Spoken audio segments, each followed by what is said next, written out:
Pernah tak anda terfikir kenapa di satu sudut dunia orang boleh hidup dengan tenang sampai 100 tahun, kekal aktif dan gembira, tapi di tempat lain ia nampak macam satu keajaiban. Hari ini, jom kita buat perjalanan maya ke Pulau Okinawa di Jepun. Tempat ini terkenal sebagai salah satu zon biru, Blue Zones, di dunia. Sebuah kawasan di mana bilangan warga emas yang panjang. Umur memang melampau. Kita akan bongkar 3 petua yang nampak mudah tapi sangat berkuasa yang bantu penduduk Okinawa kekal sihat dan bertenaga walaupun dah lepas usia 50, 60, malah 70 tahun. Dan percayalah, ini bukan pasal ubat-ubatan eksotik atau senaman yang susah-susah. Segalanya jauh lebih ringkas dan mendalam. By the way, pada pendapat anda, apa yang lebih penting untuk panjang umur? Genetik, keturunan ke, atau cara hidup, lifestyle kita? Cuba tuliskan pendapat anda di ruangan komen sekarang. Nanti di hujung video, kita tengok adakah pandangan anda akan berubah.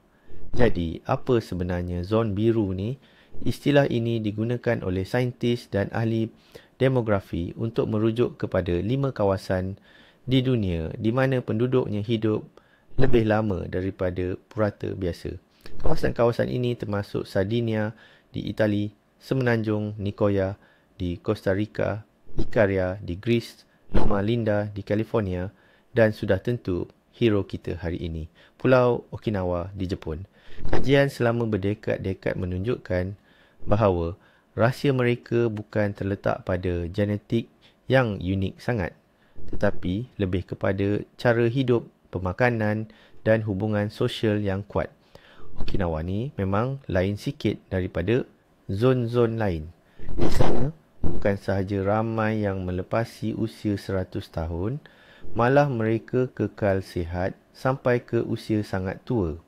Mereka dapat elakkan penyakit-penyakit moden seperti sakit jantung, kanser dan kencing manis. Rahsia mereka bukanlah satu pil ajaib, tetapi satu sistem yang menyeluruh, gabungan harmoni beberapa elemen penting yang kita akan mulakan sekarang. Dan kita akan mulakan dengan apa yang ada di atas pinggan kita. Petua pertama dan mungkin yang paling masyhur dari orang Okinawa dipanggil Hara Hachi Bu. Frasa ini yang selalu mereka sebut sebelum makan boleh diterjemahkan ringkas sebagai makan sehingga kenyang 80% sahaja. Cuba bayangkan kita bangun dari meja makan dengan rasa sedikit lapar, rasa yang halus dan senang-senang hilang. Pelik, kan? Dalam dunia kita sekarang, yang biasa dengan konsep makan sampai licin atau makan sampai tersandar, petua lama ini nampak macam melawan arus. Tapi ini bukan diet biasa yang kita faham. Ia adalah satu falsafah hidup tentang bagaimana kita berinteraksi dengan makanan. Orang Okinawa sangat peka dengan isyarat badan mereka. Mereka berhenti makan tepat apabila rasa lapar. Fizikal dah hilang. Tapi sebelum rasa kenyang yang melampau dan rasa berat tu datang. Ini adalah seni kesedaran yang halus. Ia melindungi mereka daripada makan berlebihan, overeating. Fikirkan begini, otak kita sebenarnya memerlukan masa kira-kira 20 minit untuk menerima isyarat penuh dari perut. Dengan berhenti lebih awal sedikit, mereka memberi badan mereka tenaga yang secukupnya, tanpa membebankannya dengan lebihan yang tidak perlu. Kenapa pula amalan ini penting sangat? Dari sudut pandangan sains, Hara Hachi Bu ini sebenarnya adalah satu cara yang mudah dan semula jadi untuk kita mengehatkan pengambilan kalori. Banyak kajian, baik pada haiwan maupun manusia, dah tunjukkan apabila kita mengurangkan sedikit kalori dalam diet harian, proses penuaan pada peringkat sel akan jadi lebih perlahan. Ia membantu mengurangkan tekanan oksidatif dalam badan dan secara tak langsung mengurangkan risiko kita untuk dapat penyakit-penyakit orang tua. Cuba bayangkan, bila kita selalu makan berlebihan, kita paksa badan kita bekerja keras sampaikan jadi macam nak gila. Badan terpaksa menghadam dan menyerap semua makanan yang tak perlu tu. Ini menambahkan beban pada semua sistem, dari sistem pencernaan sampai ke jantung, dan ia mempercepatkan kehausan atau kerosakan tubuh kita. Orang Okinawa pula lain. Mereka mengambil purata 20% kalori lebih rendah berbanding orang barat. Dengan cara ini, mereka secara dasarnya dah program badan mereka untuk beroperasi dalam mod yang lebih jimat dan lebih efisien. Senang cerita, ia macam kita bawa kereta. Kita tak tekan pedal minyak habis-habisan di setiap lampu isyarat. Kalau kita pandu dengan cermat dan tak paksa enjin, kereta tu akan tahan lebih lama. Sama jugalah dengan badan kita. Tetapi, janganlah kita lihat pada banyak mana makanan itu sahaja. Kualiti hidangan itu yang lebih utama. Mari kita intai sedikit apa yang ada dalam pinggan orang Okinawa yang terkenal dengan usia panjang. Tuan-puan tidak akan jumpa di sana potongan besar daging merah atau produk tenusu yang berlemak. Asas diet mereka sepenuhnya adalah daripada tumbuh-tumbuhan, sayur-sayuran yang berwarna-warni yang mereka tanam sendiri di kebun adalah sebahagian besar daripada hidangan seharian mereka. Raja di meja makan mereka ialah ubi keledek ungu yang mereka panggil benih imok.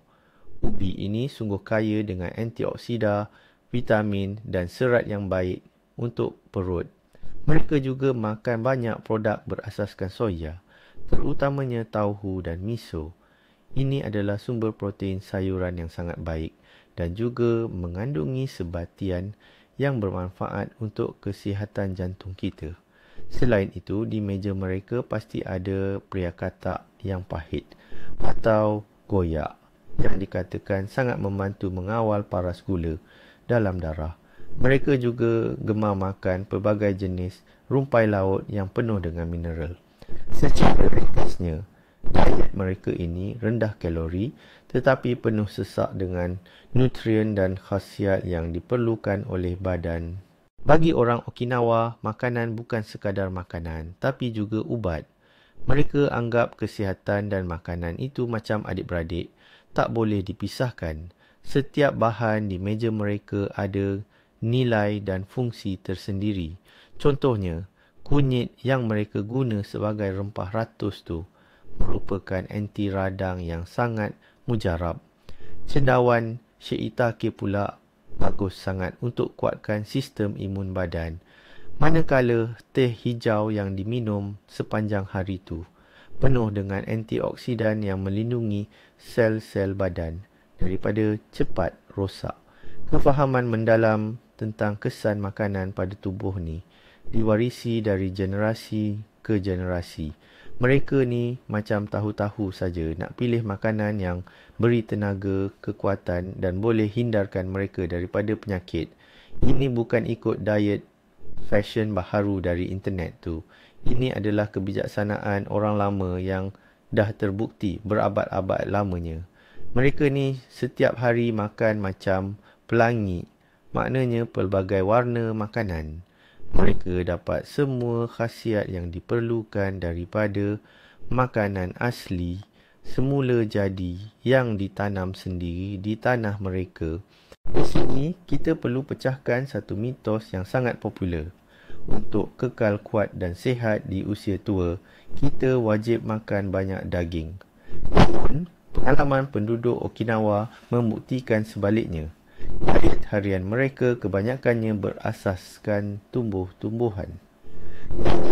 Terutamanya daging babi jarang-jarang ada di meja mereka. Ia hanya disajikan pada hari perayaan dan itu pun dalam kuantiti yang sangat sedikit.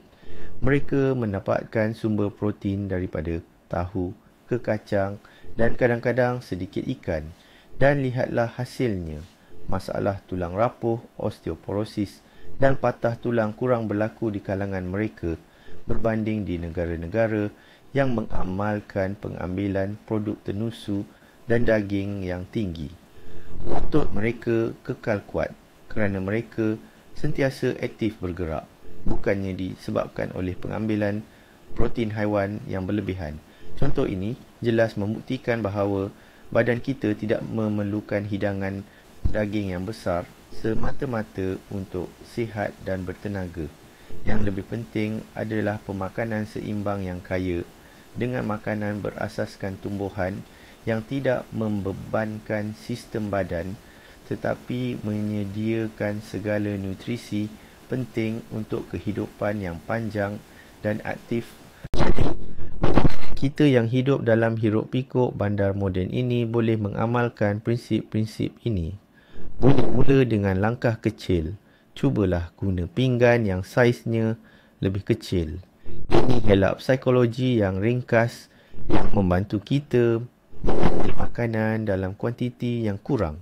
Makanlah dengan perlahan. Kunyah setiap suapan tu betul-betul. Nikmati rasa, bau dan tekstur makanan kita. Letak telefon jauh-jauh dan tutup televisyen semasa makan. Ini penting supaya kita dapat fokus sepenuhnya pada proses makan. Yang utama sekali, kita mesti belajar untuk mendengar apa yang badan kita sampaikan.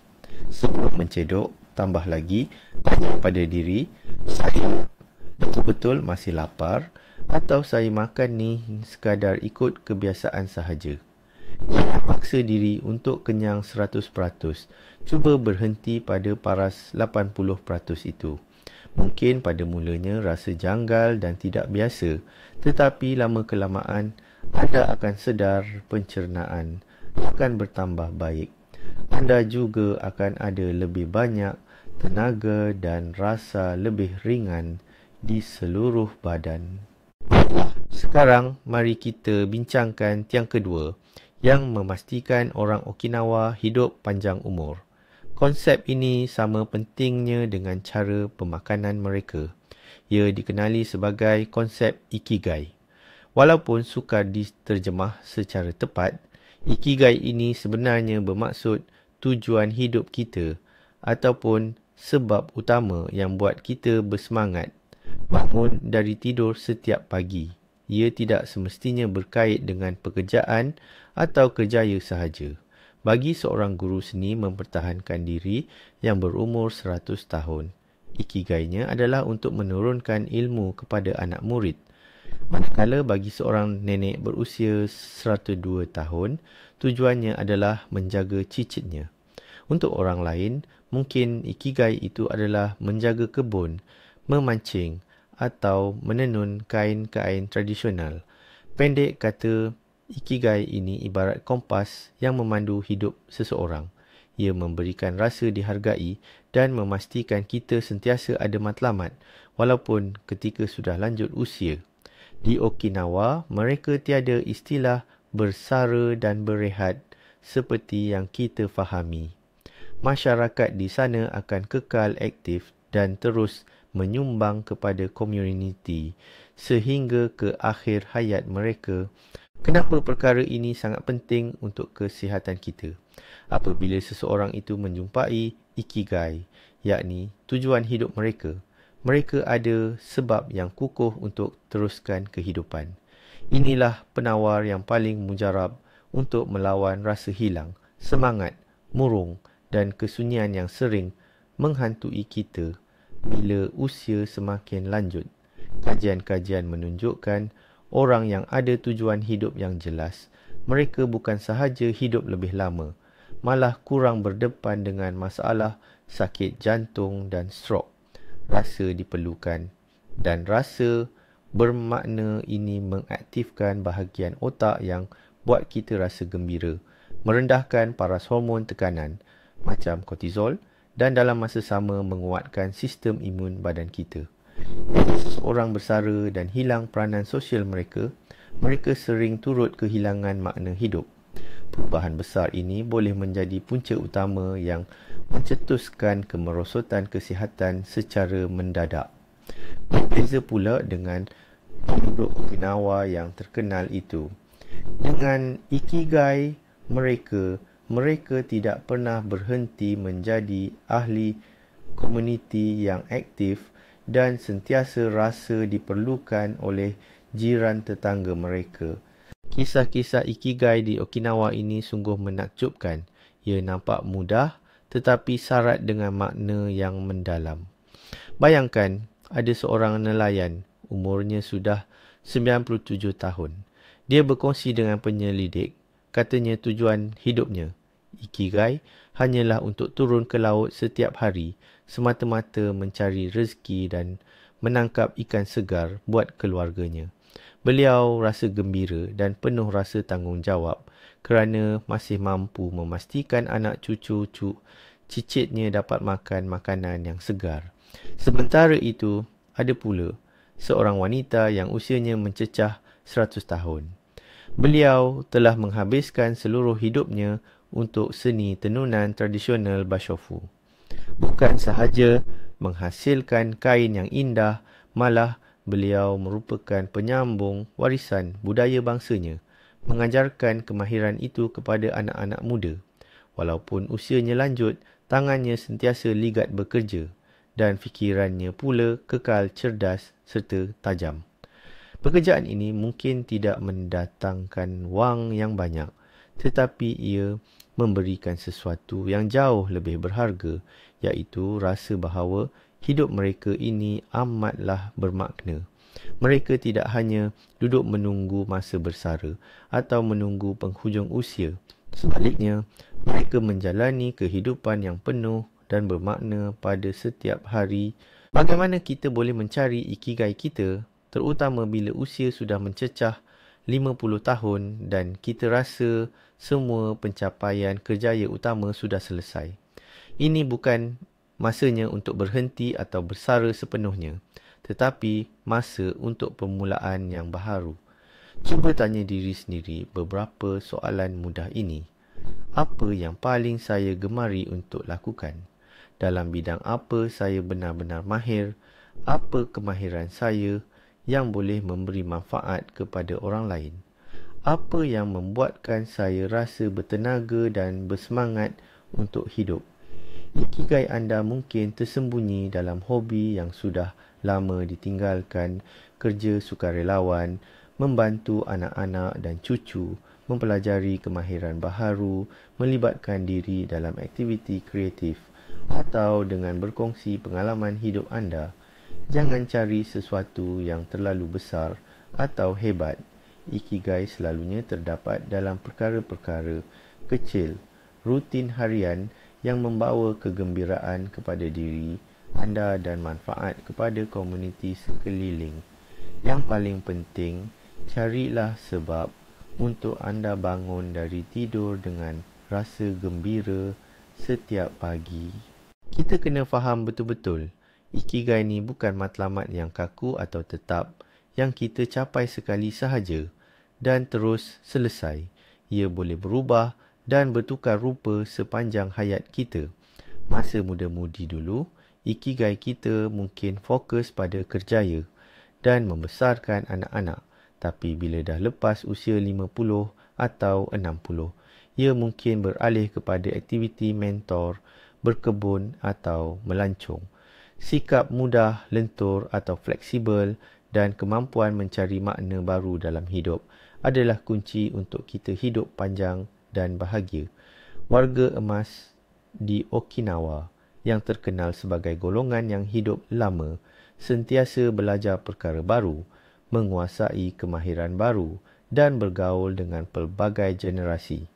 Mereka tak terperangkap dengan kenangan lama, sebaliknya mereka penuh semangat ingin tahu untuk melihat masa hadapan.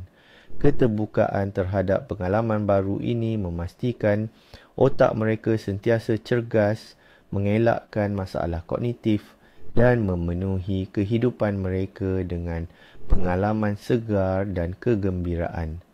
Cuba fikirkan sejenak apa benda yang kita nak belajar sekarang ni. Mungkin di situlah tersembunyi ikigai baru anda.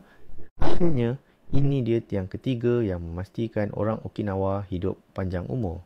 Ini adalah sesuatu yang dalam dunia kita yang makin individualistik ni, kita selalu terlepas pandang, iaitu kekuatan ikatan sosial. Orang Okinawa ada perkataan khas untuk benda ni. Moai, pada asalnya ia merujuk kepada sistem bantuan kewangan atau tolong-menolong di kampung. Tapi lama kelamaan maknanya jadi lebih mendalam. Moai ini adalah satu kumpulan kecil, biasanya 5 hingga 10 orang kawan rapat yang sentiasa menyokong antara satu sama lain seumur hidup.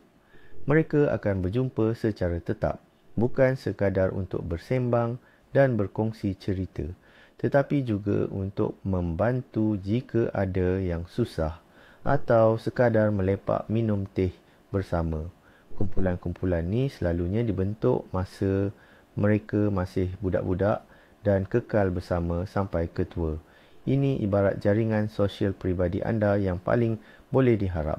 Mereka menjamin sokongan emosi, kewangan dan mental dalam apa jua keadaan. Faedah psikologi dan fizikal daripada sistem ini memanglah sangat besar. Rasa dimiliki dalam kumpulan dan tahu yang kita sentiasa ada orang untuk bergantung, ini ibarat benteng pertahanan yang sangat kuat melawan stres. Kesunyian, mengikut kajian moden, sebenarnya sama memudaratkan kesihatan kita, seperti menghisap 15 batang rokok sehari. Meningkatkan risiko kita untuk mendapat kemurungan, penyakit jantung, malah juga risiko nyanyuk. Ahli-ahli Moai pula, sebaliknya, mereka rasa diri mereka dilindungi dan disayangi. Jika ada ahli yang jatuh sakit, ahli kumpulan yang lain akan hantar makanan dan bantu uruskan kerja rumah. Kalau ada yang alami kesempitan wang, kumpulan Moai ini boleh kumpul derma untuk membantu ahli tersebut. Tetapi yang paling utama ialah pergaulan harian, gelak tawa dan berkongsi cerita bersama-sama. Rangsangan sosial yang berterusan ini menjaga minda kita kekal cergas dan memberikan emosi positif yang benar-benar memanjangkan usia kita. Moai ini bukan sekadar kelab hobi biasa.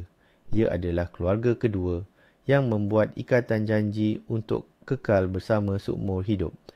Mereka sama-sama meraihkan perkahwinan dan kelahiran anak dan sama-sama berduka cita di majlis pengebumian. Mereka saling mengenali secara mendalam dan menerima ahli tanpa syarat seadanya. Sokongan yang mendalam dan tulus ini mewujudkan persekitaran yang istimewa, menjadikan kita tidak takut untuk menempuh usia tua. Kita tahu, kita tidak akan pernah kesunyian. Selain itu, Moai juga berfungsi sebagai kumpulan penjagaan gaya hidup sihat. Jika ada ahli yang mula tersasar, contohnya merokok atau minum arak berlebihan, ahli-ahli lain akan membimbing mereka kembali ke landasan yang betul, tetapi dengan cara yang lembut.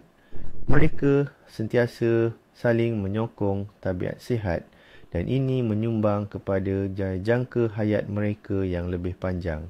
Ini adalah tanggungjawab kolektif untuk memastikan kesihatan dan kebahagiaan setiap ahli kelompok Moai. Macam mana kita nak bina Moai kita sendiri? Memanglah kita tak boleh nak tiru bulat-bulat tradisi lama tu, tapi kita boleh ambil pengajaran utama dia. Pentingnya hubungan yang mendalam dan berkekalan. Cuba tengok sekeliling kita. Ada tak 3 ke 5 orang yang kita boleh telefon pukul 3 pagi bila ada masalah besar, laburkan masa dan tenaga kita dalam hubungan macam ni. Setakat sembang dalam WhatsApp atau Messenger saja. Kena buat pertemuan secara tetap. Boleh jadi kita janji nak minum kopi sama-sama tiap minggu, buat hobi bersama ataupun jalan-jalan santai dekat taman. Yang penting mesti konsisten dan tunjuk minat yang ikhlas antara satu sama lain. Wujudkan kumpulan sokongan kita sendiri macam keluarga kedua kita. Walaupun kita baru nak mula bina ni selepas umur 50 tahun, tak pernah terlambat untuk jalin hubungan yang kukuh yang akan menyokong kita untuk masa yang sangat lama. Kalau kita bercakap pasal berjalan-jalan, cuba tengok orang Okinawa. Salah satu kunci utama umur panjang mereka ialah gaya hidup yang penuh dengan pergerakan semula jadi. Kita takkan jumpa mereka bersusah payah angkat besi dalam gimnasium. Bagi mereka, hidup itu sendiri adalah pergerakan yang berterusan. Mereka rajin berjalan kaki, mengusahakan kebun atau berkebun. Mereka juga kerap bangun dan duduk di lantai beberapa kali sehari. Dan ini sebenarnya latihan terbaik untuk kaki dan otot teras badan. Mereka tak perlu pun buat senaman yang spesifik. Mereka cuma kekalkan kehidupan yang aktif. Contohnya, aktiviti berkebun. Ia adalah senaman yang ideal. Ada membongkok, mencangkung, bekerja dengan tangan, semuanya di bawah sinar matahari dan udara segar.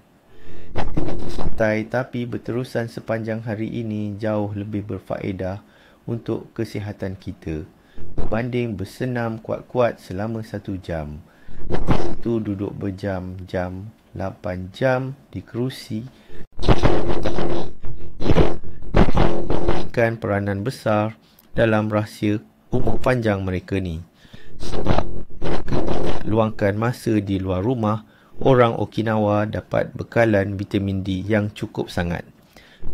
D ni yang kita panggil vitamin matahari tu betul-betul penting untuk tulang yang kuat, sistem imun kita dan juga untuk pastikan mood kita sentiasa ceria. Kalau kita yang tinggal di kawasan utara ni atau mungkin yang suka duduk dalam rumah saja, kadang kita kekurangan vitamin D ni, terutamanya bila dah meningkat usia.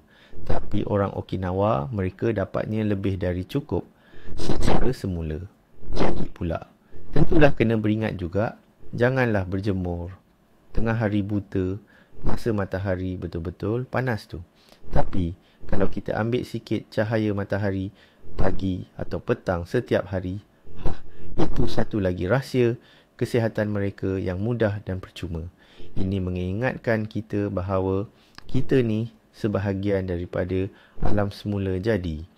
Jalinan hubungan kita dengan alam tu sebenarnya memberi kesan terus kepada tahap kesihatan dan kesejahteraan diri kita. Kita tak boleh ketepikan soal kerohanian dalam kehidupan di Okinawa. Walaupun aspek ini mungkin bukan dalam bentuk agama yang formal, kebanyakan penduduk di sana mempunyai rasa syukur yang amat mendalam dan rasa terhubung dengan nenek moyang mereka. Ramai yang menyimpan altar kecil di rumah tempat mereka memberikan penghormatan kepada sanak saudara yang telah meninggal dunia. Ritual harian ini memberikan mereka rasa kekukuhan, menghubungkan mereka dengan generasi lalu dan membantu mereka menghadapi cabaran hidup. Masyarakat Okinawa diajar untuk menghargai perkara-perkara yang mudah, makanan yang lazat, berbual dengan rakan-rakan dan keindahan alam semula jadi. Falsafah menerima kehidupan dengan tenang, tanpa tergesa-gesa dan stres yang berlebihan juga merupakan komponen penting kepada rahsia panjang umur mereka. Tekanan atau stres kronik ialah salah satu pembunuh utama di dunia moden ini. Okinawa nampaknya telah menemui jalan untuk hidup dalam keharmonian, baik dengan diri sendiri mahupun dengan persekitaran mereka. Jadi, mari kita simpulkan, rahsia panjang umur orang Okinawa ni bukannya datang dari satu perkara saja, tapi dari gabungan mantap semua faktor itu. Kita panggil sinergi. Makanan yang sederhana, kaya dengan tumbuh-tumbuhan. Mereka amalkan konsep hara hachi, bu, makan berhenti sebelum betul-betul kenyang. Ini yang bagi badan kita bahan binaan terbaik dan lindungi kita dari penyakit. Kemudian, bila kita ada tujuan hidup, ikigai, ia bagi minda kita sebab untuk terus bersemangat, terus berjuang dan kekal cergas. Dan komuniti yang kuat, moai pula, Itu yang bagi jiwa kita rasa selamat, rasa disayangi dan rasa ada tempat untuk bergantung. Cuba bayangkan, kalau kita buang salah satu elemen ni, silap-silap hari bulan, seluruh sistem tu boleh runtuh. Tak bolehlah kita sekadar ikut diet Okinawa saja, tapi kita duduk sorang-sorang depan TV setiap hari, lepas tu kita harapkan dapat hasil yang sama.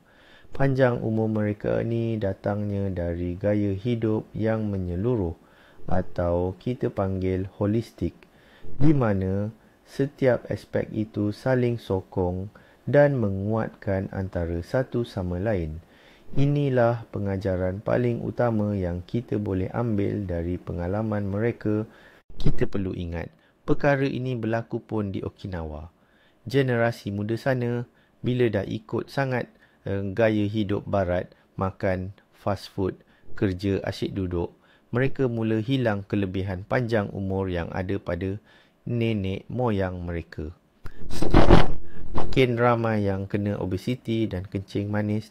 Ini bukti paling jelas menunjukkan masalahnya bukan pada gen, tetapi memang pada cara kita seharian. Malaysia, orang Okinawa ni bukan macam ilmu sihir eksotik yang hanya orang tertentu saja boleh amalkan. Sebenarnya, itu adalah prinsip asas kehidupan sihat dan gembira. Tapi, sayangnya, kita banyak yang dah hilang dan lupakan sebab terlalu kejar kesenangan dan kejayaan dunia. Namun, berita baiknya, tak pernah terlambat untuk kita mula balik kepada amalan-amalan mudah yang penuh hikmah ini. Walaupun kita buat perubahan kecil saja, makanan, cari tujuan hidup dan kuatkan balik hubungan dengan keluarga dan orang tersayang, kesannya memang boleh jadi menakjubkan. Jadi, begitulah. Selangkah demi selangkah kita telah membongkar rahsia di sebalik kehidupan sihat dan panjang umur orang Okinawa. Perkara paling penting yang kita faham di sini ialah, sebenarnya tak ada pun rahsia yang tersembunyi sangat. Tiada pil ajaib atau air penawar yang mujarab. Yang ada hanyalah kebijaksanaan yang ringkas tapi maknanya sangat mendalam. Pertama, jaga pemakanan, makan makanan yang berkhasiat tapi janganlah sampai terlalu kenyang. Kedua, bagi minda kita tujuan hidup dan matlamat supaya kita sentiasa ada semangat nak capai sesuatu. Dan ketiga, pupuk jiwa kita dengan hubungan sesama manusia yang mesra dan erat. Kerana kalau kita sorang-sorang, perjalanan hidup ni jadi susah sangat. Tiga tonggak ini, hara hachibu, makan sederhana, ikigai, tujuan hidup dan moai, hubungan sosial, membina asas kesihatan yang sangat kukuh. Asas ini membolehkan kita bukan saja boleh hidup sampai 100 tahun, tapi hidup dengan cergas, gembira dan minda yang masih tajam. Terima kasih banyak-banyak kerana sudi tonton video ni sampai habis. Kalau anda semua rasa dah dapat ilmu baru yang berguna, tolonglah bagi like dan langgan, subscribe channel kami supaya tak terlepas rahsia-rahsia kesihatan lain dari seluruh dunia. Sekarang, kita balik semula kepada soalan kita. Pada pendapat anda, yang mana satu daripada tiga peraturan ini sama ada makan sederhana, adanya tujuan atau hubungan sosial yang erat yang paling memberi kesan besar dalam kehidupan anda sendiri sekarang? Pandangan anda di ruangan komen ya. Saya sangatlah berminat nak tahu jawapan anda